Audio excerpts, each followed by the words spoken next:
Daily I die to everything that is unlike good. The Talmud says that the unhappy conditions arise when we mistake shadow for substance.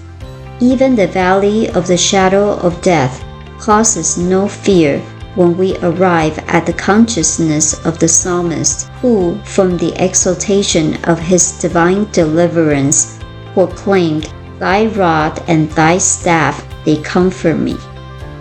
The rod and staff of truth is the realization of the substantiality and the permanence of that which cannot change. We are ever renewed by the passage of the divine light through our consciousness.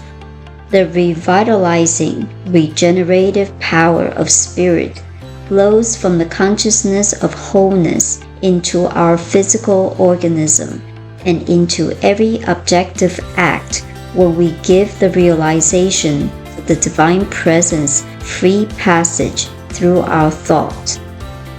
I know that every apparent death is a resurrection. Therefore, today, gladly I die to everything that is unlike the good. Joyfully I am resurrected into that which is beautiful, enduring, and true. Silently I pass from less to more, from isolation to inclusion, from separation into oneness. The perfect law of good is operating through me. Joyfully I accept it. Joyfully I permit its action in everything that I do. I know that my recognition of good is the substance of the good which I recognize. And I know that this good is ever taking form in my experience. It is impossible for me to be separated from my good.